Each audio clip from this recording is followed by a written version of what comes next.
সিদ্ধান্ত বলিয়া চিত্তে না করা অলস, ইহা হইতে কৃষ্ণ লাগে সুদৃঢ় মানস। তো সিদ্ধান্ত ভালো করে জানতে হবে। চৈতন্য চরিতামৃতে কৃষ্ণদাস কবিরাজ গোস্বামী কথা বলছেন, পূর্ণ ভগবান অবতরে যেই কালে, আর সব অবতার তাতে আসি মিলে। যখন স্বয়ং শ্রীকৃষ্ণ পরিপূর্ণতম অবতারী আসার সংকল্প করেন, তখন সমস্ত অবতার সম তার অঙ্গে প্রবেশ করেন।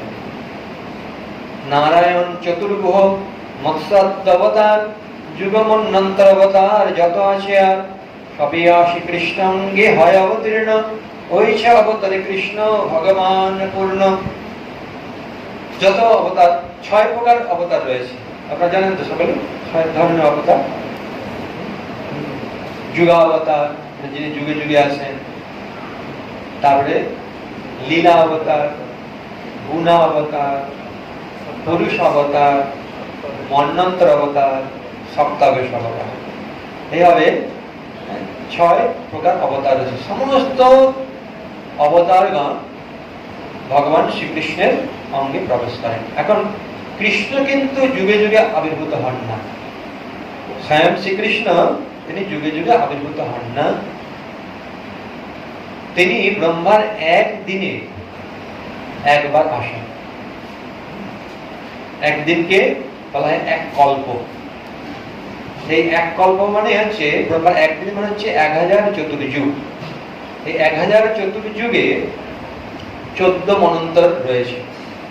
এক একটি মনুর শাসনকাল হচ্ছে 71 চতুর্যুগ। ঠিক আছে? তো এইভাবে 1000 চতুর্যুগে যে সপ্তম মনু আছেন, বৈবস্বত মনু, এই বৈবস্বত মনুর 71, প্রত্যেকটি মনুর শাসনকাল 71 দিব্যযুগ। তো তাহলে বৈবস্বত মনুরও 71 দিব্যযুগ শাসনকাল। তার মধ্যে এখন কত কাল শাসন চলছে? 28 নম্বর চতুর্যুগের মধ্যে কলি এখন চলছে। তাহলে অষ্টবিংশতি চতুর্যুগে দাপরের শেষে, অষ্টবিংশতি চতুর্যুগে দাপরের শেষে কৃষ্ণ অবতরণ করেন। আর কৃষ্ণ তিনি 125 বছর লীলা করেন। চৈতন্য চরিতামৃতে সেসব বর্ণনা রয়েছে, অন্যান্য পুরানো বর্ণনা রয়েছে। 100 অর্থাৎ 125 বছর কৃষ্ণের লীলা বিলাস। প্রকট লীলা, ভগবানের লীলা 2 প্রকার, প্রকট লীলা, অপ্রকট লীলা। ভগবান সর্বদাই আছেন, ছিলেন এবং থাকবেন। ভগবান নিত্য, কিন্তু কখনো কখনো তিনি প্রকট হন, আর কখনো তিনি অপ্রকট থাকেন। অদ্যাপিও সেই লীলা করে গৌর রায়, কোন কোন ভাগ্যবান দেখিবারে পায়। ভগবানের লীলা হচ্ছে নিত্য লীলা, তিনি নিত্য লীলা অনুরক্ত। ভগবানের একটা গুণ, সর্বদা তার লীলায় অনুরক্ত রয়েছেন। এখন সেই ভগবান কোন কোন ভক্তের সামনে, এখন যেমন ভগবানের অপ্রকট লীলা চলছে, কিন্তু ভগবান আমাদের সামনে কি রূপে রয়েছেন? ভগবান প্রকট রয়েছেন কি রূপে? হ্যাঁ, বিগ্রহ রূপে, নাম রূপে। কলিকালে নাম রূপে কৃষ্ণ অবতার, নাম হইতে হয় সর্ব জগত নিষ্ঠা। কলিকালে নাম রূপে ভগবান শ্রীকৃষ্ণ আমাদের কাছে উপস্থিত আছেন। তাই জন্য ওই নাম চিন্তামণি শ্লোকে তারপরে পদ্মপুরাণে বলা হচ্ছে, অত শ্রীকৃষ্ণ নামাদি ন ভবেৎ কার্যম ইন্দ্রিয়ই, সেবন মুখে হিজিবাদ স্বয়ংভব স্ফুরদত। অতএব এই সচ্চিদানন্দ যে নাম চিন্তামণি, চৈতন্য রসবিগ্রহ, পূর্ণ শুদ্ধ নিত্যমুক্ত, অভিন্নত্ব নাম নামিন, নাম এবং নামে অভিন্ন, তাকে এই জড় ইন্দ্রিয়ের দ্বারা আমরা জানতে পারবো না, বুঝতে পারবো না, দর্শন করতে পারবো না। তার নাম চিন্ময় আমাদের কর্ণে প্রবেশ হবে। চিন্ময় শব্দ আমাদের জড় কর্ণে প্রবেশ হবে? হবে না। তাহলে কি করে আমরা অমৃত শ্রবণ করছি? কিভাবে হবে বলছেন যে সেবন মুখে হি জীবাহাদৌ স্বয়ং এব স্ফুরত। কেউ যখন সেবার প্রতি উন্মুখ হয় তখন ভগবান সেই সেবনমুখ জীবের ইন্দ্রিয় আদিতে আবির্ভূত হন। স্বয়ং এব স্ফুরত। আমরা চেষ্টা করব, ভগবানের প্রার্থনা করব, আর ভগবান কৃপা করে তিনি আমাদের ইন্দ্রিয় আদিতে প্রকট হবে। আমরা জোর করতে পারি না। অনেকে এটা করে, ওটা ঠিক পন্থা নয়। পন্থাটি হচ্ছে আমাদের প্রচেষ্টা থাকতে হবে, সেই সঙ্গে সঙ্গে ভগবানের কাছে দৈন্য সহকারে প্রার্থনা করতে হবে। দৈন্য, তারপরে লালসা, লোভ থাকতে হবে। লোভটাই হচ্ছে একমাত্র মূল্য। তাই ভগবান শ্রীকৃষ্ণ তাহলে ব্রহ্মা দিবসের মধ্যে একদিনে 1000 চতুর্যুগের মধ্যে আবির্ভূত হন। তিনি প্রতি যুগে যুগে আবির্ভূত হন না, স্বয়ং শ্রীকৃষ্ণ। তাই ভগবান শ্রীকৃষ্ণের আবির্ভাব অত্যন্ত দুর্লভ। আর সেই ভগবান শ্রীকৃষ্ণ তিনি সেই নাম প্রেম প্রচার করবার জন্য ভক্তরূপে আবির্ভূত হলেন। তো ভগবান শ্রীকৃষ্ণের আবির্ভাবের বহু কারণ বিভিন্ন শাস্ত্রে বর্ণনা করা রয়েছে। তো মুখ্য বিষয়টি হচ্ছে যে রসিক শেখর কৃষ্ণ পরম করুণ, এই দুই ইচ্ছা হেতু আবির্ভাবের মূল কারণ। ভগবান আবির্ভূত হচ্ছে রসিক শেখর আর পরম করুণ। রসিক শেখর মানে তিনি রসরাজ, তিনি রস বা আনন্দ সর্বদাই আস্বাদন করছেন এবং আনন্দ আস্বাদন করাচ্ছেন। পরম করুণ, এই আনন্দ তিনি আস্বাদন করছেন, কিন্তু অন্যেরাও যাতে আনন্দ আস্বাদন করতে পারেন তাই তিনি করুণা পরবশ হয়ে রাগ মাগ ভক্তি করিতে প্রচারণ। তাহলে রসিক শেখর কৃষ্ণ পরম করুণ, রসিক শেখর আর পরম করুণ, এইটি হচ্ছে মূল কারণ। তিনি রস আস্বাদন করছেন আর পরম করুণা পরবশ হয়ে তিনি রাগ মাগ ভক্তি বিতরণ করবার জন্য বা প্রচার করবার জন্য আবির্ভূত হন। পূর্ণ ভগবান অবতার যেই কালে আর সব অবতার তাতে আসেনি। ভগবান শ্রীকৃষ্ণ এখন আসছেন, তার মধ্যে সমস্ত অবতারের স্থিতি আছে। তাহলে ঈশ্বর পরম কৃষ্ণ সচ্চিদানন্দ বিগ্রহ বা একলে ঈশ্বর কৃষ্ণ, আর সব নৃত্য যারে জয়ছে না চাই সে তৈছে করে নৃত্য। এই কথা খুব সুন্দরভাবে বর্ণনা দেওয়া হয়েছে। এমনকি স্বয়ং বলরাম পর্যন্ত তিনি কৃষ্ণের বড় ভাই, কিন্তু তিনি সর্বদাই নিজেকে দাস অভিমান করেন। তিনি সখা রূপে, দাস রূপে লীলাবিলাস আর বাৎসল্য রূপে কৃষ্ণকে সেবা করেন। তিনটে ভাব বলরামের। তো কৃষ্ণের আবির্ভাবের অনেক কারণ, তার মধ্যে কিছু কিছু কারণ আমরা আলোচনা করব। তো এক হচ্ছে ভগবান হচ্ছেন অজ। অজ ওপি, অজ হলেও সৎ অব্যয়াত্মা ভূতানাম ঈশ্বর ভীষণ, সমস্ত জীবের তিনি হচ্ছেন ঈশ্বর। প্রকৃতি অধিষ্ঠায় সম্ভবামি আত্মমায়া, প্রকৃতি সমধিষ্ঠায় যোগমায়াকে আশ্রয় করে ভগবান আবির্ভূত হন। আত্মমায়ায়, আত্মমায়া মানে যোগমায়া, আত্মমায়া মানে কৃপা। মায়া শব্দের অর্থ হচ্ছে কৃপা। মায়া শব্দের অনেক অর্থ, অভিধান অনুসারে অনেক অর্থ রয়েছে, তার মধ্যে একটা অর্থ হচ্ছে কৃপা। এমনি বলা হয় না যে আচ্ছা তোমার একটু দয়া মায়া নেই, মায়া নেই, কৃপা নেই, কৃপা। ভগবান তাহলে কৃপা পরবশ হয়ে এই জগতে আবির্ভূত হন।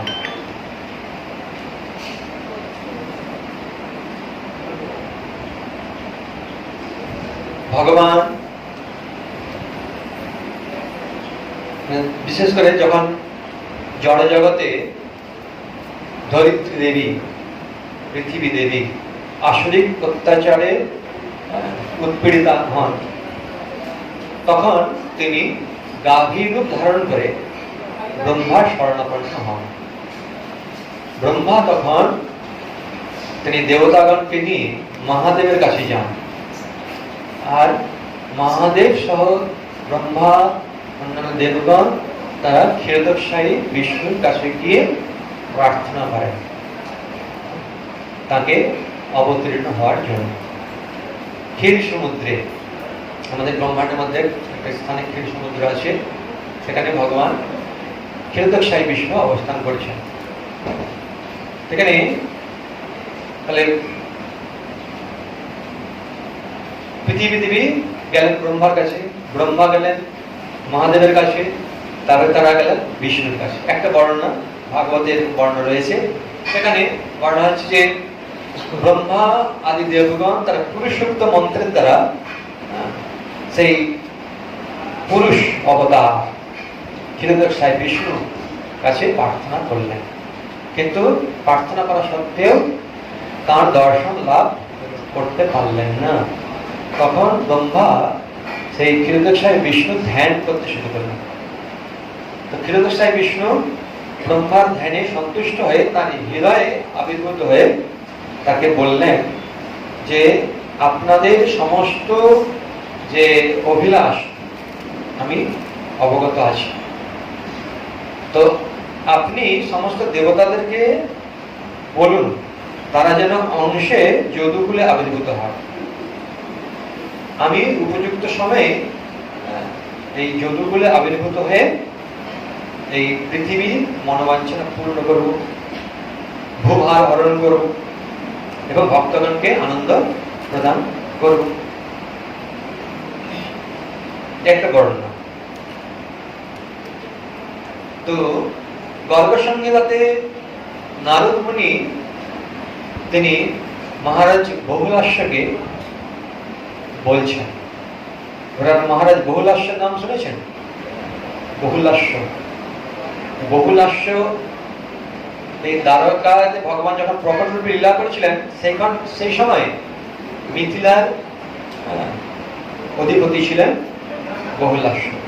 ভগবানের ঐকান্তিক ভক্ত ভগবান শ্রীকৃষ্ণ সাক্ষাৎ দর্শন দেওয়ার জন্য গিয়েছিলেন রাজা বহুলাশ্বকে এবং ব্রাহ্মণ শ্রুতদেবকে, একই সঙ্গে তাদের উভয়কে দর্শন দিয়েছিলেন। এইভাবে বহুলাশ্য অত্যন্ত ভাগ্যবান রাজা। তো নারদ মুনির কাছ থেকে ভগবানের বিভিন্ন লীলা শ্রবণ করেছেন। তো সেই প্রসঙ্গে আর কি নারদ মুনি বলছেন একই কথা, যে পৃথিবী যখন আসরিক অত্যাচারে পীড়িতা হয়েছেন, তখন পৃথিবী দেবী গাভীর ধারণ করে গিয়েছেন ব্রহ্মার কাছে। ব্রহ্মা দেবগণ সহ মহাদেবের কাছে গেলেন, মহাদেবকে নিয়ে তারা বিষ্ণুর কাছে গেলেন। তখন ভগবান বিষ্ণু বললেন যে আপনারা পরিপূর্ণতম ভগবান শ্রীকৃষ্ণের ধামে গমন করুন এবং আপনাদের যে আরতি তার কাছে নিবেদন করুন। ব্রহ্মা বললেন আমি তো আপনাকেই পরিপূর্ণতম রূপে জানি, অন্য যে কেউ পরিপূর্ণতম আছে আমি তো জানি না, তার ধাম কোথায় আমি তো কিছুই জানি না, তা আপনাকে তাহলে আমাদের পথ প্রদর্শন করতে হবে। তখন ব্রহ্মার প্রার্থনায় ভগবান বিষ্ণু তিনি তাদের সঙ্গে গেলেন। আমাদের এই ব্রহ্মাণ্ডে একটা ছিদ্র আছে, ছিদ্রটা কে করেছিলেন জানেন? বামন দেব। তাকে বলা হয় উরুক্রম বা ত্রিবিক্রম। ত্রিবিক্রম ব্রহ্মাণ্ডের আবরণ মানে মানে একটা সাধারণ কথা নয়, কিন্তু এখানে 8খানা প্রাচীর আছে। জেলে যেমন প্রাচীর থাকে না, এরকম মানে প্রাচীর আছে। প্রথমে যে মাটি, তার থেকে 10 গুণ হচ্ছে জলে, এইভাবে তার থেকে 10 গুণ, তার থেকে 10 গুণ, সব মোটা মোটা প্রাচীর দিয়ে একদম পুরো আবরণ করা আছে। যেমন আগে একটা নারকেল আছে না, নারকেলের ভিতরে জল, হ্যাঁ, তারপরে শ্বাস, তারপরে একটা খোলা, তারপরে চপা। তো ব্রহ্মাণ্ডে এখন 8টি আবরণ আছে। কেউ নিজের প্রচেষ্টায় এই সংশোধনাগার বা কারাগার রূপী জড়জগৎ থেকে বেরোতে পারবে না। বলবো ফুটো আছে, ওখান থেকে চলে যাবো, ওর রাস্তা কেউ জানতে পারবে না। দেবতারা পর্যন্ত জানে না রাস্তা। ভগবান তাদেরকে নিয়ে গেলেন, দিয়ে ওই রাস্তায় জলযানে করে ওখান থেকে গেলেন। ওখানে আদি মন্দাকিনী রয়েছে, সেই বামন দেবের বাম পদাঙ্গুষ্ঠের বৃদ্ধাঙ্গুলের দ্বারা ফুটো হয়েছিল, সেখানে থেকে গঙ্গা এসেছে আদি মন্দাঙ্গিনী। সেখানে ব্রহ্মা তার কমণ্ডল ধারণ করেছেন। গঙ্গা দেবীর আবির্ভাবের সব ইতিহাস রয়েছে। তো বিষ্ণু তাদের সঙ্গে করে ওই যে ছিদ্র রয়েছে, সেই ছিদ্রের পথে গিয়ে তারপর সেখানে জলযান করে, মানে নৌকা জাহাজ করে তারা গেলেন। সেখানে দেখলেন অষ্টম মহল, বিশাল প্রাসাদ। সেখানে চারদিকে অসংখ্য ব্রহ্মাণ্ড রয়েছে। অসংখ্য ব্রহ্মাণ্ডতে সেই বিরজাদের ভাসছে। তারপরে বিরজা তার পার হয়ে তারা আরো সব বৈকুণ্ঠ পার হয়ে যখন যাচ্ছেন, যেতে যেতে দেখছেন অশেষ তেজ আর কি, মানে কোটি কোটি সূর্যের তেজকেও পরাভূত করে সেই তেজ জ্যোতি। সেই জ্যোতির দ্বারা সমস্ত দেবতাগণের চোখ একদম অপীড়িত হয়ে গেল, তারা তাকাতে পারছেন না। তখন তারা বিষ্ণু শরণাগত হয়েছেন। বিষ্ণু বললেন, আপনারা জ্যোতির উদ্দেশ্যে প্রার্থনা করুন।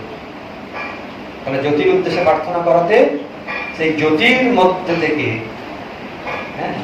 একটি সাকার রূপ দর্শন করলেন। সেখানে রয়েছে মানে শ্বেত বর্ণের একদম কি বলে দুধের মতো সাদা ভগবান অনন্ত দেব। তিনি এইভাবে বেষ্টনী করে রয়েছেন এবং তার মধ্যে রয়েছে গোলক বৃন্দাবন। সেই গোলক বৃন্দাবনে ভিতরে সেটা হচ্ছে সহস্র দল পদ্ম, 1000 পাপড়ি যুক্ত পদ্ম। এই বর্ণনা ব্রহ্মসংহিতাতে রয়েছে। সেই সহস্র দল পদ্ম সমন্বিত যে গোলক বৃন্দাবন, সেইখানে মধ্যে শতদলের মধ্যে রয়েছে আবার অষ্টদল। অষ্টদলে মাঝে রয়েছে কোরক, কোরকে রয়েছে কৌস্তুভ মণি দ্বারা নির্মিত একটি সর্বোত্তম রত্ন সিংহাসন। সেই রত্ন সিংহাসনে রাধা কৃষ্ণ কিশোর কিশোরী অবস্থান করছেন এবং 8টি এতে রয়েছে অষ্টসখী। এটা কিন্তু প্রথমে দর্শন করতে পারেননি, এটা দর্শন করলেন মানে গোলক বৃন্দাবনে গেটে গিয়ে উপস্থিত হয়েছেন। এখন দ্বারে গিয়ে যখন উপস্থিত হয়েছেন তখন দেখছেন সেই দ্বারের যে দ্বাররক্ষী রূপে অসংখ্য শ্যামল কান্তি বিশিষ্ট দিব্য রূপসম্পন্ন সব গোপসখা বেত্র হস্তে তারা দ্বার রক্ষা করছে। তাদেরকে দেখেই সমস্ত দেবতা একদম মোহিত হয়ে গেছে। আর তাদের যে অঙ্গ কান্তি, অঙ্গ জ্যোতিতে সমস্ত দেবতাগণের সব রূপ বা প্রভাব পরাভূত হয়ে গেছে, নিষ্প্রভ হয়ে গেছে।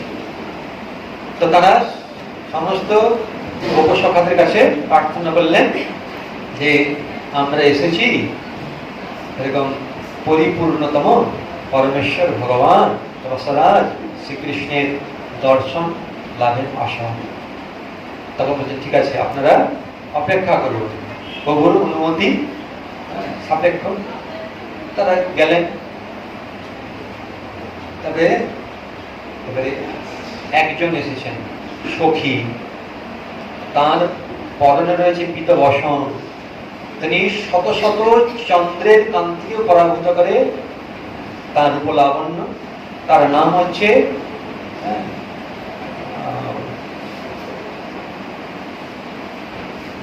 চন্দ্রাননা।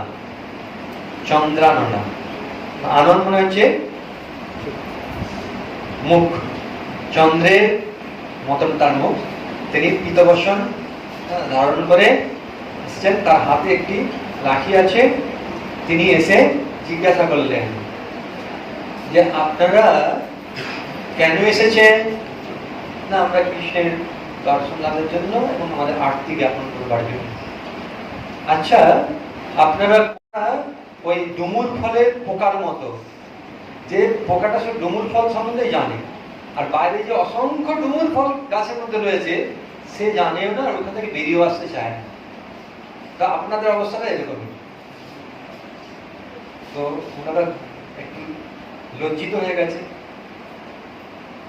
তখন ভগবান কৃষ্ণ বললেন যে আমরা এসেছি যে ব্রহ্মাণ্ডে ভগবান কৃষ্ণগর্ভে আবির্ভূত হয়েছেন, যে ব্রহ্মাণ্ডে বামনদেব রূপে ব্রহ্মাণ্ডকে ছিদ্র করেছেন, সেই ব্রহ্মাণ্ড থেকে আমরা এসেছি। তো তাই বলুন, মানে বলছেন আপনারা কিছু জানেন, ইনি জানেন, এরকম আর কি ভাব। ঠিক আছে, ঠিক আছে, আসুন বলে সেই চন্দ্রাননা সখী তাদেরকে নিয়ে গেলেন। তখন সমস্ত দেবতাগণ দর্শন করছেন সেই শতদল পদ্ম। শতদল পদ্মের এক একটা পাপড়ি মানে এক একটা সব সখীদের আবাসস্থল। অসংখ্য সমস্ত তার জুথিদের নিয়ে অবস্থান করছেন, তার সখীদের নিয়ে অবস্থান করছেন। কিসের জন্য অবস্থান করছেন? সেবা। তো সেই শতদলের মধ্যে রয়েছে আবার অষ্টদল। সেই অষ্টদলে রয়েছে অষ্টসখী, আর মাঝে রয়েছে যে কৌরব, সেখানে কৌস্তুভমণি বিরচিত এবং অসংখ্য সমস্ত দুর্লভ মণি খচিত এক রত্ন সিংহাসন। সেই রত্ন সিংহাসনে রাধা কৃষ্ণ বিরাজ করছেন। নবযৌবনঞ্চ পুরাণ পুরুষং নবযৌবনঞ্চ, আদি পুরুষ, পুরাণ পুরুষ, কিন্তু নবযৌবন, কিশোর কিশোরী, সর্বদাই কিশোর কিশোরী। এবার কোন কিশোর? এবার আদ্য কিশোর। আদ্য মানে 10 থেকে 11 থেকে 15 হচ্ছে কিশোর বয়স। এখানে আদ্য কিশোর মানে প্রথম ব্রজেতে কৃষ্ণ যে লীলাবিলাস করেছেন, হ্যাঁ, প্রায় 11 বছর, সেই অবস্থা কিশোর কিশোরী। যাই হোক, কৃষ্ণ তার রূপ ভারে তিনি বক্র হয়ে গেছেন। এতই তার রূপ, তিনি ভার হয় না একটা ভারে, তিনি বক্র হয়েছেন। ত্রিভঙ্গ ললিত শ্যাম সুন্দর। শ্রীমতী রাধারানী তার বাম পাশে অবস্থান করছেন সর্বদাই। তার সখীরা এবং তার সখারা সেবার উপকরণ নিয়ে উভয়ের সেবা করবার জন্য ব্যস্ত। তো তার এই প্রকার, তাদের এই প্রকার রূপলাবণ্য দর্শন করে সমস্ত দেবতাগণ অপলক নয়নে দর্শন করছেন। দর্শন করেও তাদের দর্শনের যে পিপাসা তা তৃপ্ত হয়। দর্শন করে যাচ্ছেন, তা নির্বাক হয়ে গেছেন। তো কৃষ্ণ জিজ্ঞাসা করলেন, হে দেবগণ, ব্রহ্মা মহাদেব সহ দেবগণ, আপনারা কি জন্যে এখানে এসেছেন বলুন। তখন তারা বলতে শুরু করলেন যে এরকম পৃথিবী দেবী আসরিক রাজাদের অত্যাচারে পীড়িত হয়ে এসেছেন ভূভার হরণ করবার জন্য, আপনি কৃপা পূর্বক অবতরণ করুন। তখন ভগবান শ্রীকৃষ্ণ বললেন ঠিক আছে, আমি অবতরণ করব। এই অবতরণ করব এই কথা শুনেই রাধারানী মূর্ছিত হয়ে গেছে। হ্যাঁ, তুমি এখান থেকে ছেড়ে চলে যাবে, হ্যাঁ, আমাকে নিয়ে যাবে না? মূর্ছিত হয়ে গেছে, কিছুক্ষণ পরে মূর্ছা ভেঙেছে। তখন কৃষ্ণ বললেন না, তুমিও আমার সঙ্গে যাবে। বলছে না না না, আমি বৃন্দাবন ছেড়ে এই যমুনা গোবর্ধন ছেড়ে যাব না। ও যেখানে গোবর্ধন নেই, যেখানে যমুনা নেই, বৃন্দাবন নেই, সেই স্থানে আমি যেতে চাই না। ভগবান বললেন যে আমি 84 কোষ ব্রজমণ্ডল এখান থেকে আমি প্রকাশ করছি বৃন্দাবনে। সেটাকে বলা বৃন্দাবন। ব্রজকে এক কথা বলা বৃন্দাবন, আবার আলাদা একটা বন আছে বৃন্দাবন, একসঙ্গে বৃন্দাবনে বলা হয়। যাই হোক, তারপরে যমুনা, তারপরে গিরিরাজ গোবর্ধন সবকে তিনি ভূমণ্ডলে প্রকাশ করলেন। গিরিরাজ গোবর্ধনের আবির্ভাব যখন হবে কার্তিক মাসে লীলা আছে, কিভাবে ব্রজে তিনি এলেন, কিভাবে শালমলী দ্বীপপুঞ্জে এসেছেন, সব বর্ণনা করা রয়েছে। এইভাবে ভগবান শ্রীকৃষ্ণ তখন তাকে আশ্বস্ত করলেন।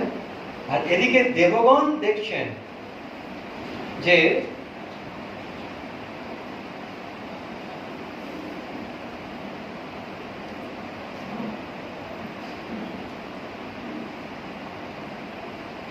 তাদেরই সামনে অষ্টভুজ সাক্ষাৎ বৈকুণ্ঠ হরি শ্রীকৃষ্ণের শরীরে লীন হলেন। অষ্টভুজ বৈকুণ্ঠ হরি, হরে কৃষ্ণ। তারপরে প্রচন্ড বিক্রম, কোটি সূর্য প্রভা পূর্ণ অবতার নৃসিংহদেব সেখানে এসে কৃষ্ণ শরীরে লীন হলেন।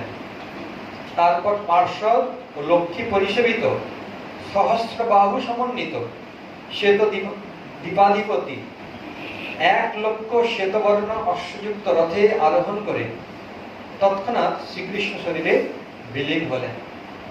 শ্বেত দীপাধিপতি তিনি সহস্র বাহু, 1000 বাহু রয়েছে।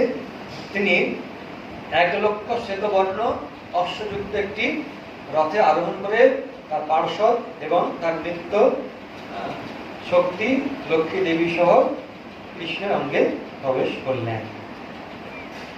সীতা ও ভারতাদি সহ সাক্ষাৎ পূর্ণ অবতার ধনুর্বাণধারী রাজীব লোচন রাম লক্ষ পতাকাযুক্ত লক্ষ অশ্ববাহিত 10 কোটি সূর্য সংকাশ সুবর্ণ রথে আরোহণ করে সমাগত হয়ে শ্রীকৃষ্ণ শরীরে বিলীন হলেন। তারপর প্রজ্বলিত প্রণয় অনল শিখাতুল্য, মানে যার এটা জটা একদম প্রজ্বলিত অগ্নির মতো জ্যোতির্ময় রথে সাক্ষাৎ সুরেশ্বর নারায়ণ হরি যজ্ঞ তার পত্নী দক্ষিণাসহ আগমন করে শ্যাম সুন্দর শ্রীকৃষ্ণ বিগ্রহে লীন হলেন। তখনই কোটি কোটি বিদ্যুতের মতো প্রস্ফুরিত জ্যোতির্ময় জটাজুট সমন্বিত চতুর্বাহু বিশাল লোচন মুনিবেশধারী মেঘকান্তি, মেঘকান্তি মানে মেঘের মতো যার অঙ্গকান্তি, অখণ্ডিত ব্রত, যার ব্রত কখনো খণ্ডিত হয় না, দিব্য মুনীন্দ্রগণ মণ্ডিত, সমস্ত বড় বড় মুনীন্দ্রগণ তারা পরিবেষ্টিত, সাক্ষাৎ বিষ্ণু নারায়ণ ঋষি দর্শকগণের সামনে শ্যামসুন্দর শ্রীকৃষ্ণ বিগ্রহে সিদ্ধ হয়ে বিলীন হলেন। নারায়ণ ঋষি তখন দেবগণ প্রভু শ্রীকৃষ্ণকে সাক্ষাৎ পরিপূর্ণতম রূপে জানতে পেরে অত্যন্ত বিস্মিত হলেন এবং সকলেই তাঁর স্তব করতে লাগলেন। দেবগণ বললেন, সকলে বলুন হরে কৃষ্ণ হরে কৃষ্ণ। বল পূর্ণ পুরুষ পরাৎপর যজ্ঞেশ্বর সর্বকারণের কারণ রাধাপতি সাক্ষাৎ গোলকপতি পরিপূর্ণতম পরম পুরুষ শ্রীকৃষ্ণকে নমস্কার।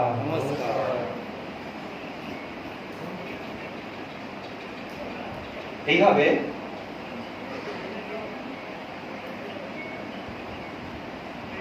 দেবতারা প্রণাম করে তাদের অভিপ্রায় ব্যক্ত করলেন। ভগবান তারা যাওয়ার জন্য তিনি নিজেকে প্রস্তুত হতে লাগলেন। এখন ব্রহ্মবৈবর্ত পুরাণে একটা পুস্তক বর্ণনা রয়েছে, সেখানে ভগবানের আবির্ভাবের একটা কারণ বলা হচ্ছে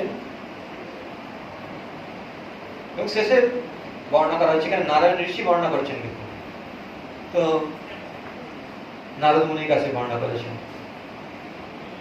সেখানে বলা হচ্ছে যে এক সময়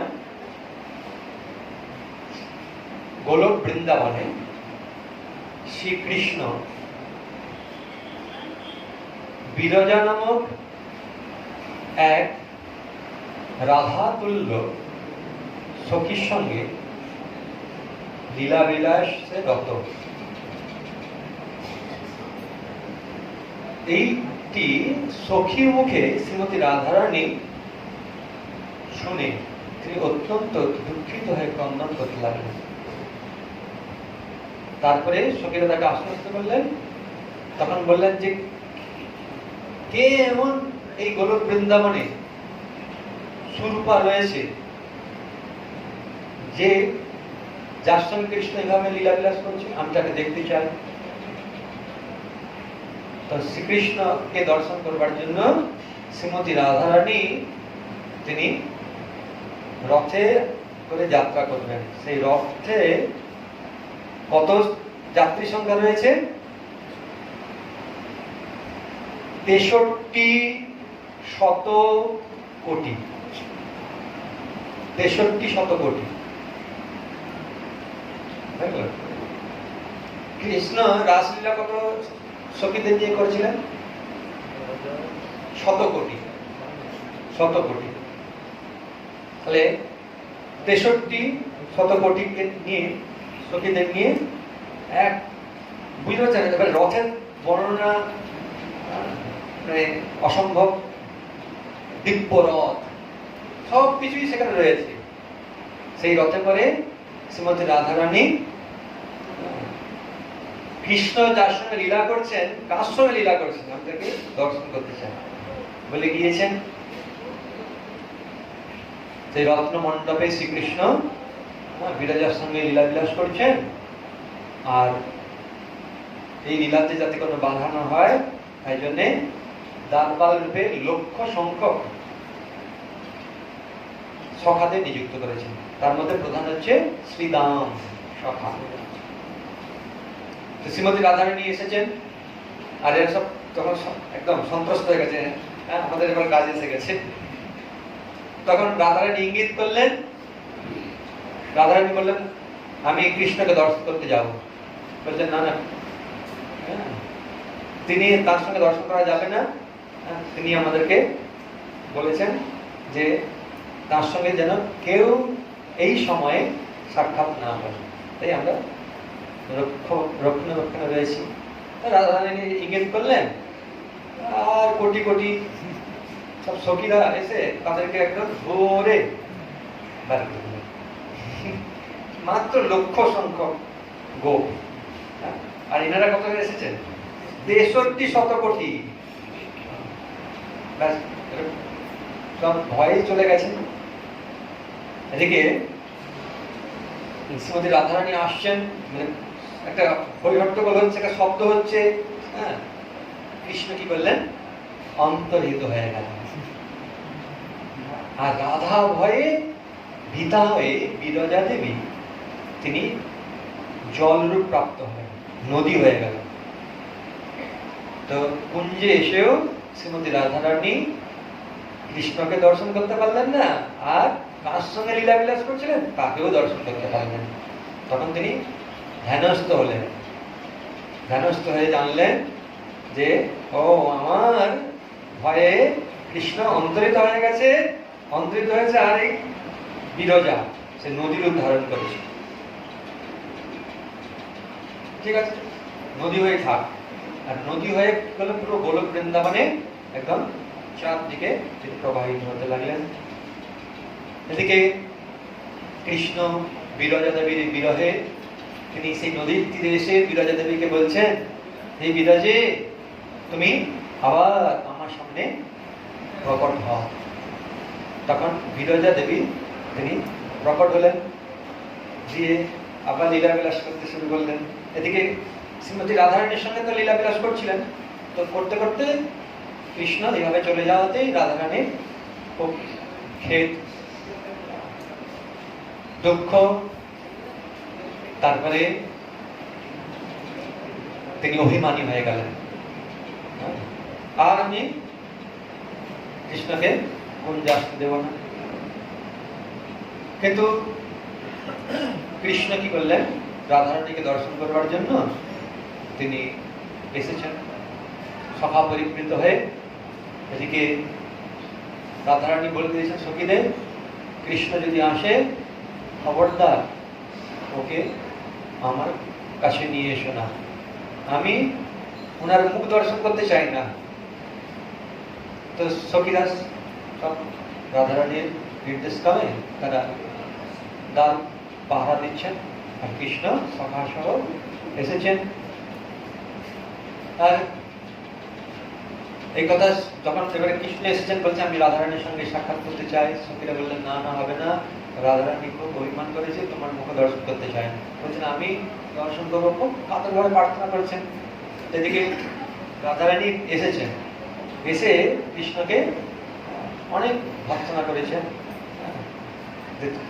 তুমি আমাকে ছেড়ে এভাবে চলে গেছো, আমার থেকে এরকম কে এত অপরূপা এই গোলক বৃন্দাবনে রয়েছে, যার সঙ্গে তুমি এইভাবে লীলা বিলাস করছো, আমাকে তুমি দুঃখ দিচ্ছ, এইভাবে অনেক প্রকার খেয়ে অভিমান, তিরস্কার ইত্যাদি করছেন, দিয়ে চলে গেছেন। বলছে আমি তোমার আর কোনোদিন দর্শন করতে চাই না, তুমি চলে যাও এখান থেকে। তখন সখীরা কৃষ্ণকে বলছেন, এখন তো রাধের খুব অভিমান আছে, তো একটু করে শান্ত হয়ে যাবে, তুমি এখানে বসো। বলে কৃষ্ণকে বসার জন্য একটা ব্যবস্থা করে দিয়েছে। কৃষ্ণ বসে আছেন। কৃষ্ণ যে খুব দুঃখ, রাধা বিরহে দুঃখী হয়েছেন। এদিকে শ্রীদাম সখা এটি কিছুতেই মেনে নিতে পারেন। তিনি জোরে জোরে বলছেন যে জানো কৃষ্ণকে সব তত্ত্ব একটা বলে দিয়েছেন, একটা জন্মাদর্শ যত যত সব শ্লোক আছে সব বলে দিয়েছেন। এই কৃষ্ণ থেকে সৃষ্টি হয়েছে, স্থিতি হয়েছে, প্রলয়, তিনি পরিপূর্ণ অবতার, যত সখা যত সখী তার থেকেই সব আবির্ভূত হয়েছে। তুমিও তার অংশ, তুমি তার শক্তি, আর তুমি এভাবে তুমি তাকে অপমান করছো, ভৎসনা করছো। তখন রাধারানী প্রধান্বিতা হয়ে বলছে, হে তুই আমাকে অপমান করছিস, তোর কৃষ্ণ, আমাদের কৃষ্ণ নয়, আমরা কৃষ্ণের মাহাত্ম্য কিছু জানি না। হ্যাঁ, তুই পিতাকে সাপোর্ট করছিস, মানে কি বলে, হ্যাঁ পিতাকে সমর্থন করে আমাকে মাতাকে এভাবে ভর্ৎসনা করছিস, তোর এই ব্যবহার মনুষ্যের মতো। এর আগে আরেকটা ঘটনা হয়েছে, রাধারানী কিন্তু কৃষ্ণকে বলেছে যে তোমার যে ব্যবহার এটা কিন্তু মানুষের মতো ব্যবহার, তুমি মানুষ হয়ে জন্মগ্রহণ করো।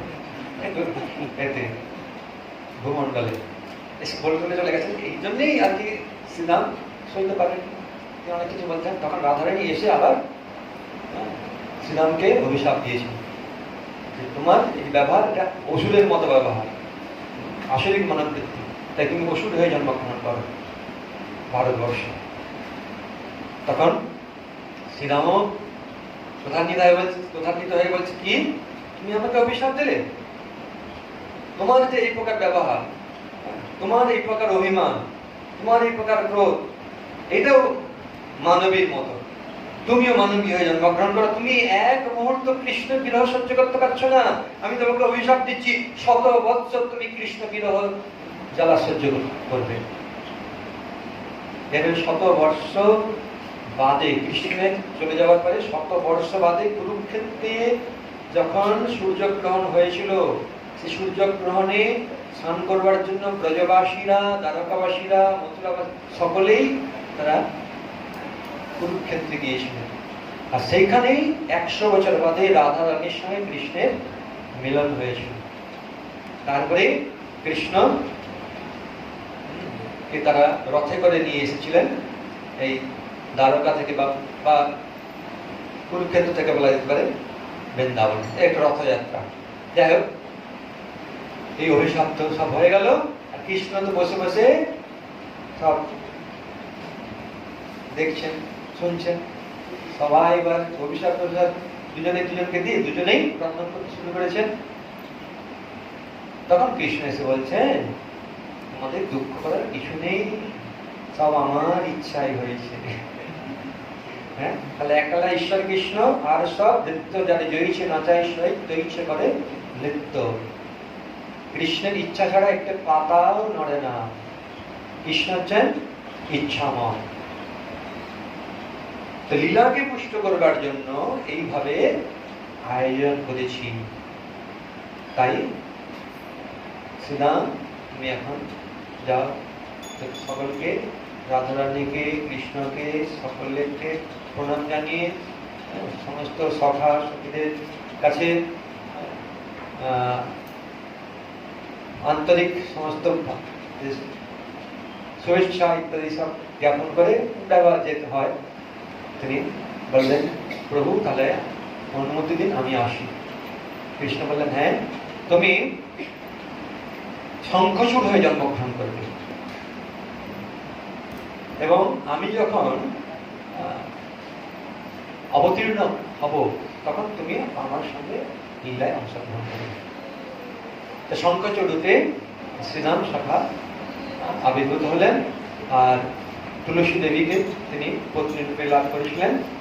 সেখানে আরেকটা বর্ণনা রয়েছে, সেটা জয় শ্রী পতিতপাবন গৌর জয়, জয় সমবেত ভক্তবৃন্দ কি জয়।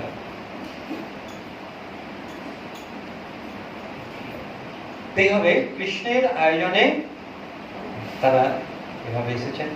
তো কৃষ্ণ হচ্ছেন বা ভগবান হচ্ছেন অজ,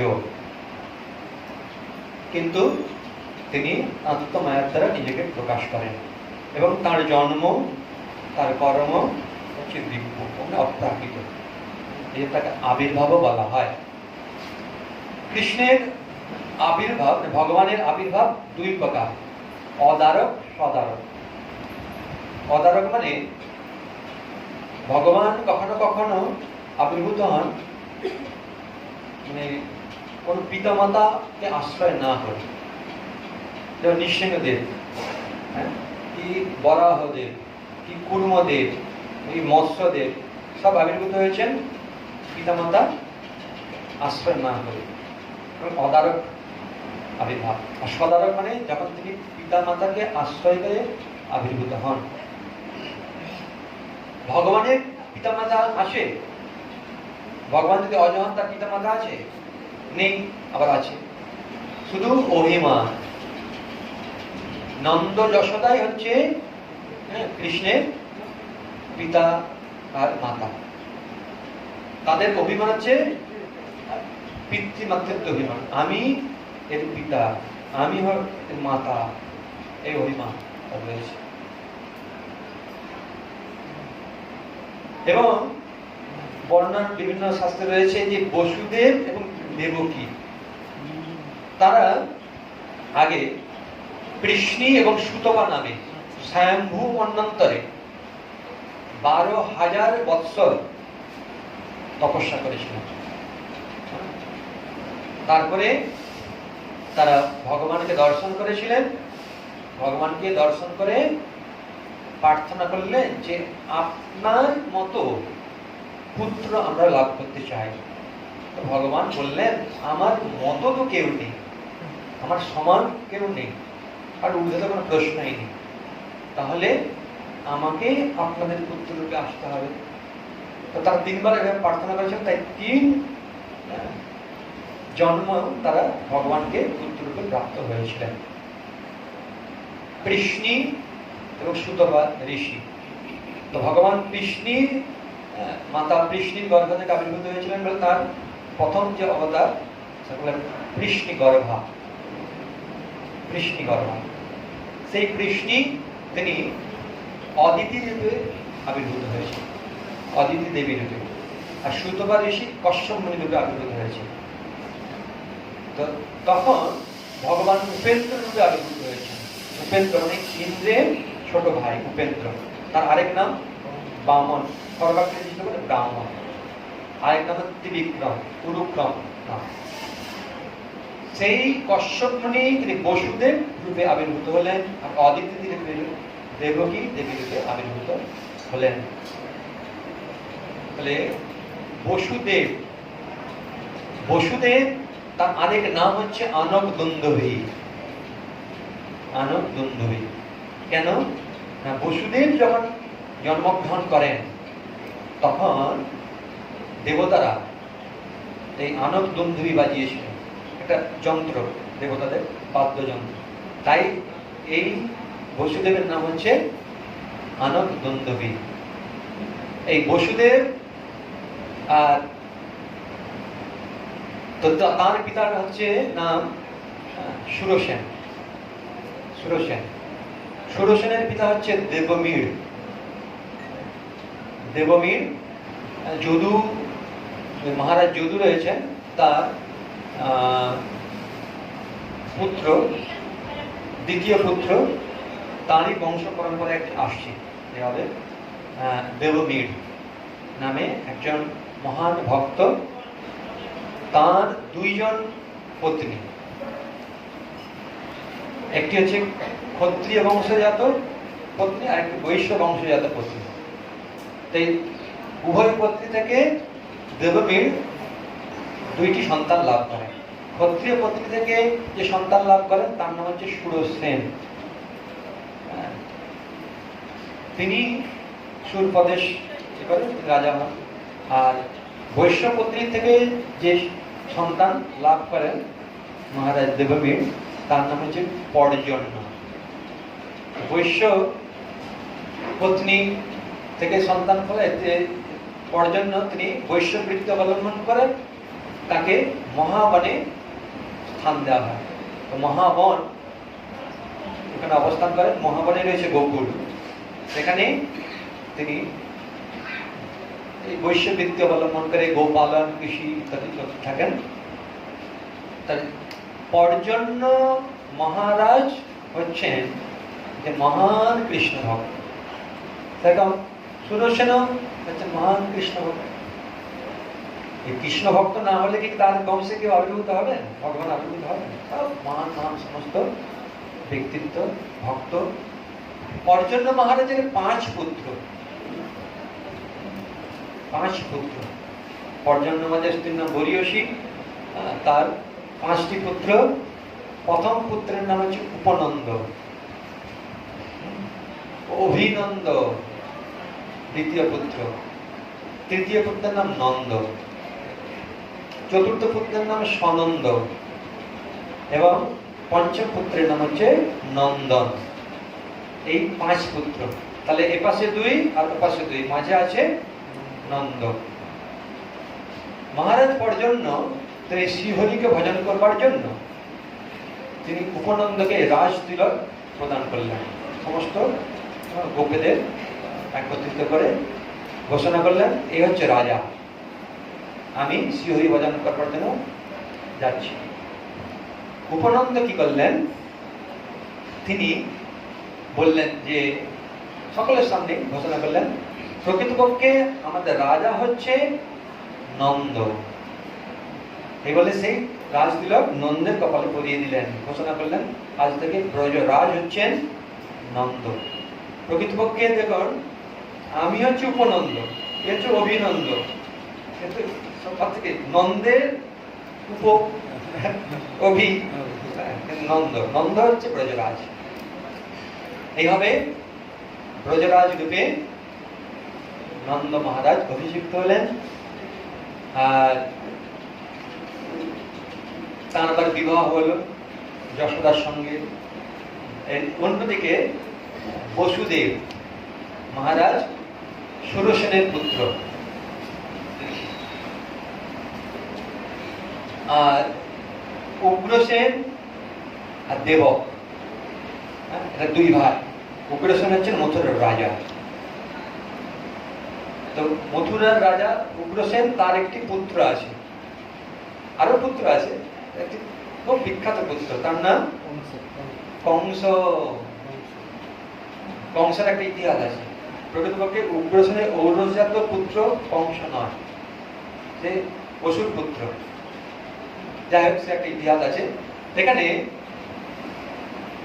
কংস সে কি করলো না, অসুর তো অসুরের পুত্র, আসলে সে তার পিতাকে সিংহাসনচ্যুত করে দিল, ধীরে জোরপূর্বক সিংহাসনে বসে গেল, দখল করে দিল। তারপরে এদিকে কিন্তু কংস কিন্তু তার বোন অর্থাৎ দেবক রাজা, দেবক উগ্রসেনের ভাই দেবক, দেবকের কন্যার নাম হচ্ছে দেবকী। তো দেবকীকে বিবাহ করলেন বসুদেব। তো কংস খুব স্নেহপরায়ণ তার ভগ্নীর প্রতি, নিজে রথ চালিয়ে নিয়ে যেতে লাগলো তাকে পৌঁছে দেওয়ার জন্য তার শ্বশুরালয়ে। রথ যখন চালিয়ে নিয়ে যেতে লাগলো, সেই সময় আপনারা সকলে জানেন দৈববাণী হলো, রে মূর্খ কংস, তুই কাকে তো নিজের রথে বহন করে নিয়ে যাচ্ছিস? এই দেবকীর অষ্টম গর্ভজাত সন্তান তোর মৃত্যুর কারণ হবে। ব্যাস, কংস পুরো উল্টে গেল একদম। কোথায় তার স্নেহ, মমতা, ভালোবাসা, সঙ্গে সঙ্গে তার রুদ্র মূর্তি হয়ে গেল। সে বাম হাতে দেবকীর কেশ আকর্ষণ করে, ডান হাত দিয়ে তার কোষ থেকে তরবারি নিষ্কাশন করে হত্যা করতে উদ্যত হল। কিন্তু পত্নীকে রক্ষা করা হচ্ছে পতির কর্তব্য। এর পতি বলা হয়, পতি মানে পালন করে যিনি, তার নাম পতি।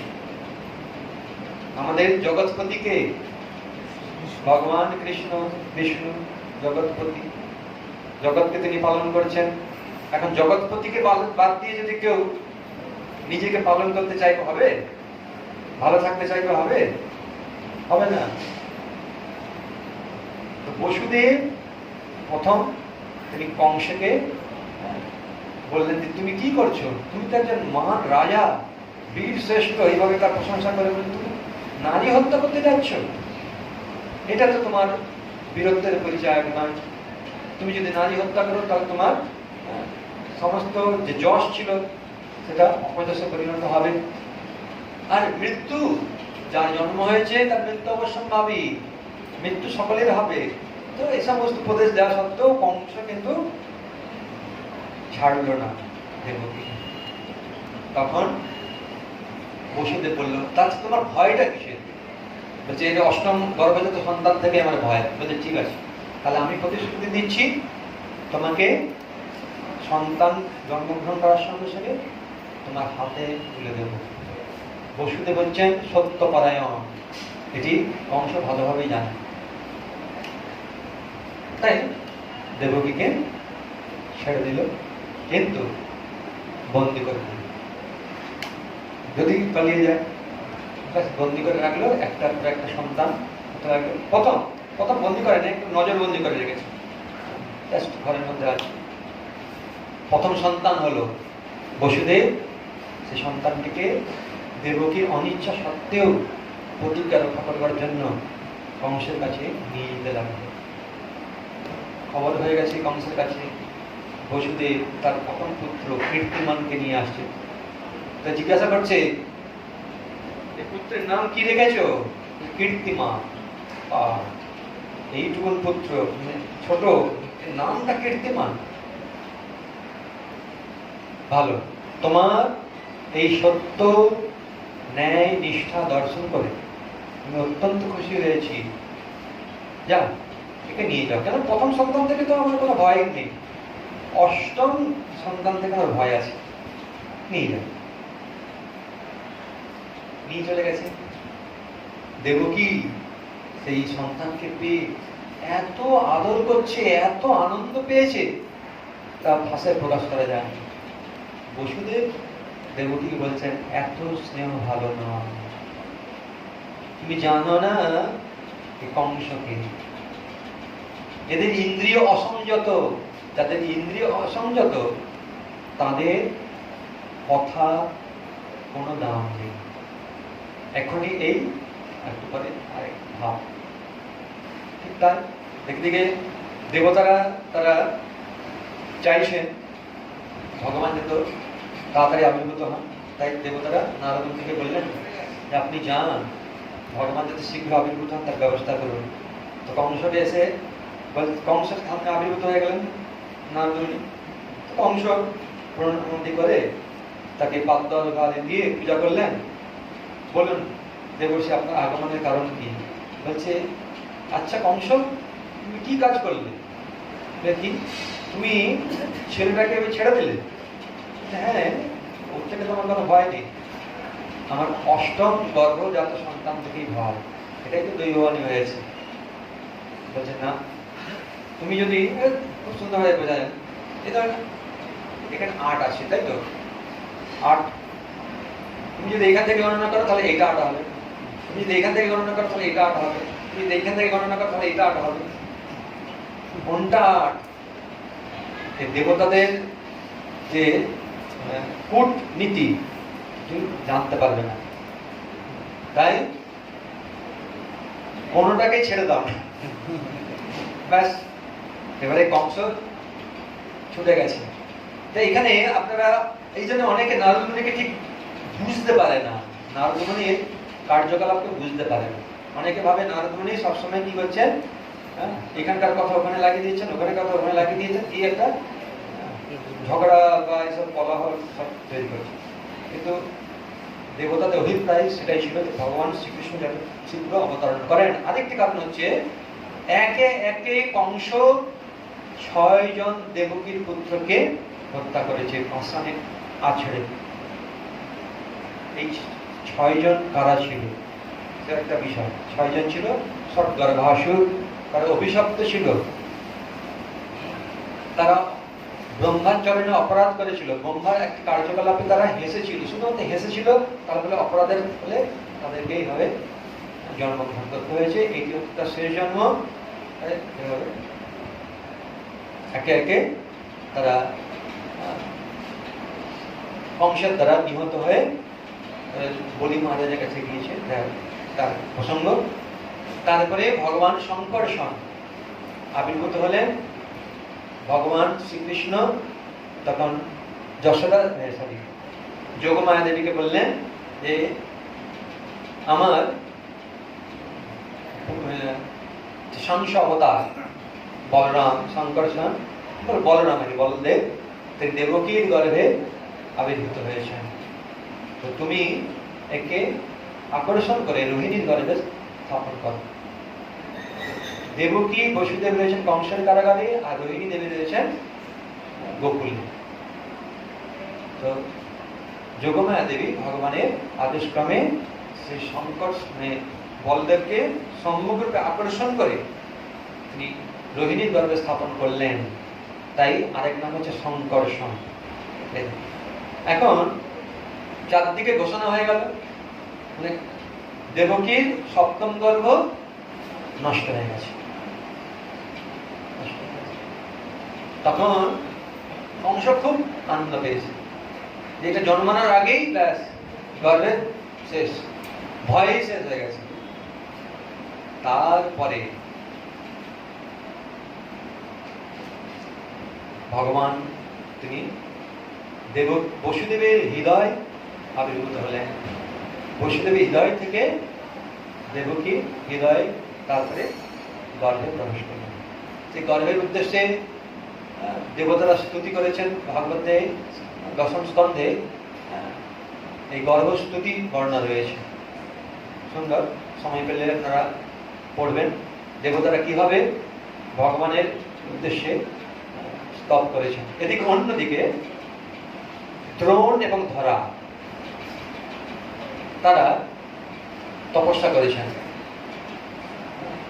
10,000 বছর তপস্যা করার পরে তারা ভগবানকে দর্শন পেয়েছেন। ভগবান বললেন আমি আবির্ভূত হব। সেখানে দ্রোণ এবং ধরা প্রকৃতপক্ষে নন্দ যশোদা বসুদেব দেবকী সব এই নন্দ যশোদারই সব প্রকাশ। তো দ্রোণ এবং ধরা নন্দ যশোদার মধ্যে প্রবেশ করেছেন। এভাবে নন্দ যশোদা তারা এদিকে অনেক বছর অতিক্রান্ত হয়ে গেছে, কিন্তু তাদের কোনো সন্তান নেই। সমস্ত ব্রজবাসীরাও খুব দুঃখী যে আমাদের ব্রজরাজ্যের কোনো সন্তান নেই। তো তারা সব পুরোহিত আদিদের সঙ্গে পরামর্শ করে এবারে পুত্রষ্টি যজ্ঞ ইত্যাদি করতে শুরু করেছেন। তো যখন সংকল্প করা হচ্ছে পুত্রষ্টি যজ্ঞের, নন্দ মহারাজ সংকল্প করছেন, তখন নন্দ মহারাজ বলছেন তেজস্বরী যশোদা দেবীকে যে আমার হৃদয়ের মধ্যে যে সন্তানের কামনা রয়েছে সেই পুত্রষ্টি যজ্ঞের মাধ্যমে লাভ করা অসম্ভব। সেই সন্তান অতসী পুষ্পের থেকেও অত্যন্ত সুন্দর, তোমার দিব্য অঙ্গের খেলা করছে, আমি দেখতে পাচ্ছি। এটা কি আমার স্বপ্ন? বলছেন যে আমিও এরকম স্বপ্ন দেখি। কে বলছেন? যশোদা দেবী। কিন্তু আমি লজ্জায় কিছু বলতে পারি না। আমি দেখি যে নারায়ণের থেকেও অত্যন্ত কমনীয় সুন্দর একটি শ্যামকান্তি বিশিষ্ট শিশু তোমার হৃদয় থেকে আমার হৃদয়ে প্রবেশ করেছে, তারপরে আমার গর্ভে প্রবেশ করেছে, এই আমি দেখতে পাই। এটা কি ভুল? বুঝে না, ঠিকই আছে। তোমার যে বাসনা আর আমার বাসনা একই। এই পুত্রষ্টি যজ্ঞের মাধ্যমে তার লাভ করা সম্ভব নয়, কোনো পুণ্যকর্মের দ্বারা তাকে লাভ করা অসম্ভব। তাই আমরা সকলে প্রার্থনা করি নারায়ণের কাছে। নারায়ণের কাছে প্রার্থনা করছে, নারায়ণ আবির্ভূত হয়ে বলছেন যে তোমরা যে দিব্য পুত্রে প্রার্থনা করেছ সেই দিব্য পুত্র আবির্ভূত হবে শীঘ্রই। এই বলে মাঘ মাসের কৃষ্ণ পক্ষের প্রতিপদ তিথিতে যশোদা গর্ভে ভগবান প্রবেশ করলেন। বর্ণ রয়েছে একসঙ্গে কৃষ্ণ মানে যে শ্যাম সুন্দর দ্বিভুজ মুরলীধারী পরিপূর্ণতম কৃষ্ণ, তিনি হচ্ছেন ব্রজরাজ সুত, নন্দ সুত, যশোদা সুত।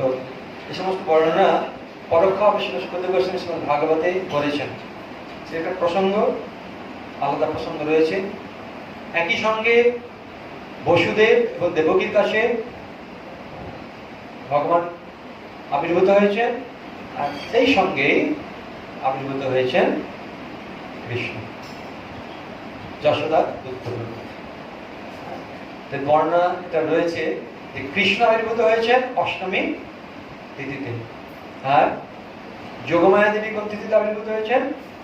নবমী তিথিতে, অনুজা। কিন্তু সেখানে বর্ণনা করা রয়েছে হরিবংশ পুরাণ বা আরো অন্যান্য সমস্ত পুরাণে, বিশেষ করে হরিবংশ পুরাণে বর্ণনা আছে একই সময়ে এই দেবকী এবং যশোদা এরা পুত্র প্রসব করলেন। আবার এটা বর্ণনা করা হয়েছে যশোদা আরেক নাম হচ্ছে দেবকী। দেবকী যে বিভিন্ন উপনিষদে বর্ণনা করা হয়েছে, কৃষ্ণ উপনিষদ ইত্যাদি সব উপনিষদে বর্ণনা করছে দেবকী ব্রহ্মণ পুত্র বা ব্রহ্ম দেবকী পুত্র, সেই পরম ব্রহ্ম হচ্ছে দেবকী পুত্র। দেবকী বলতে বসুদেব পত্নী দেবকী, কিন্তু না, যশোদার আরেক নাম হচ্ছে দেবকী। একই সঙ্গে পরিপূর্ণতম কৃষ্ণ তিনি যশোদার পুত্ররূপে আবির্ভূত হয়েছেন, আর অংশ বাসুদেব কৃষ্ণ, তিনি চতুর্ভুজ, কখনো দ্বিভুজ। তিনি কংসের কারাগারে আবির্ভূত হয়েছেন এবং বসুদেব দেবকী প্রার্থনায় তিনি দ্বিভুজ রূপে আবার প্রকট হয়েছেন, শিশু রূপে প্রকট হয়েছেন। তারপরে আদেশ দিয়েছেন, সে বর্ণনা রয়েছে, সকলে জানেন। আদেশ পেয়ে বসুদেব সে মাথায় করে নিয়ে যাচ্ছেন, নিয়ে গিয়ে ব্রজে গেলেন, গোকুলে গেলেন এবং এক্সচেঞ্জ করলেন। অর্থাৎ পুত্রটাকে রাখলেন, কিন্তু একই সঙ্গে পুত্র হয়েছে আর কন্যা হয়েছে, এটি বসুদেব দেখতে পাননি। ঐশ্বর্য বিস্তৃত ভক্ত বসুদেব এই মাধুর্য মণ্ডিত দ্বিভুজ শ্যামসুন্দর কৃষ্ণকে দর্শন করতে পারেনি। তো যখন দেখেছেন সেই কৃষ্ণ অঙ্গে, কৃষ্ণ গিয়েছে নিয়ে এসেছেন যোগমায়া দেবীকে। যোগমায়া দেবী ভক্তের কাছে যোগমায়া, আর কংসের কাছে হয়ে গেল মহামায়া। যখনই মারতে গেল তখন সঙ্গে সঙ্গে হাত ফসকে সেই যোগমায়া দেবী মহামায়া অষ্টভুজা দুর্গা দেবী রূপে আবির্ভূত হয়ে বললেন, তুই আমাকে বধ করতে চাস, কোনোদিন তুই আমাকে বধ করতে পারবি না। আর তোকে বুঝিবে যে অন্যত্র বাড়ি যেছে। অনেকে কথা বলে গোকুলে বাড়ি যেছে, এটা ঠিক না, একদম প্রমাণ রয়েছে। আর যদি গোকুলে হতো তাহলে কংস কি করতেন? সঙ্গে সঙ্গে গোকুল আক্রমণ করতেন। কিন্তু কংস বুঝতে পারছে না কোথায় আবির্ভূত হয়েছে। একটা মিটিং হয়েছে, তারপর মিটিং হলো 10 দিনের মধ্যে যত সন্তান হয় সবগুলোকে মেরে দাও। যাই হোক, এইভাবে ভগবান শ্রীকৃষ্ণ তিনি সর্ব অবতারী, সর্বরসৈক নিলয়, রসরাজ লীলা পুরুষোত্তম শ্রীকৃষ্ণ আবির্ভূত হয়েছেন। একটা শ্লোক পড়বো, এখানে লেখা রয়েছে, দেখতে পাচ্ছেন? আমি যে একটা শ্লোক লিখতে বললাম, দুটো শ্লোকে লেখা হয়েছে।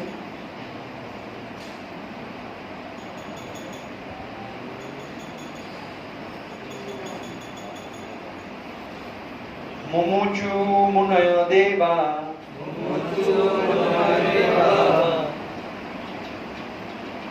সুমনংশী মুদান্বিতা মন্দং মন্দং জলধরা জগোর্জুরনুসর্গারম জগোর্জুরনুসাগরম নিশীতে তমদ্ভূতে জায়মানে জনার্দনে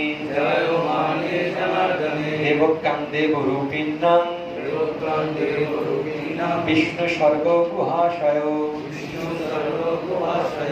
আবিরাসিদ যথা প্রাচ্যং দিশের ইন্দুরিব পুষ্কল। শ্রীমদ্ ভাগবতে দশম স্কন্ধে 2য় অধ্যায় 7 এবং 8 নম্বর শ্লোক। এখানে দেবতারা ও ঋষিরা আনন্দে পুষ্পবৃষ্টি করতে লাগলেন।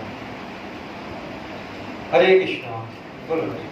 দেবতারা এবং ঋষিরা আনন্দে পুষ্প বৃষ্টি করতে লাগলেন এবং আকাশে মেঘেরা সমুদ্রের তরঙ্গের ধ্বনির অনুকরণে মন্দ মন্দ গর্জন করতে লাগলো। তখন সকলের হৃদয়ে বিরাজমান ভগবান শ্রী বিষ্ণু পূর্ব থেকে উদিত পূর্ণচন্দ্রের মতো গভীর অন্ধকারাচ্ছন্ন রাত্রে সচ্চিদানন্দময় স্বরূপিণী দেবকী হৃদয়ে আবির্ভূত হয়েছিলেন। তাহলে বোঝা গেল তো, দেবকী দেবীর হৃদয়ে আবির্ভূত হয়েছে। এখানে গুরুত্বপূর্ণ শব্দ দেবকাং দেবরূপিণাং বিষ্ণু সর্বত ভাষায়, অর্থাৎ ভগবানের পিতামাতা কেউ হতে পারে না। আমরা তপস্যা করে পিতামাতা হয়ে যাব, কেউ যদি ভাবে ভুল। ভগবানের স্বরূপ শক্তি, তার হচ্ছে সচ্চিদানন্দ, সচ্চিদানন্দে সচ্চিত, সৎ মানে নিত্য, মানে যেটা বলা হচ্ছে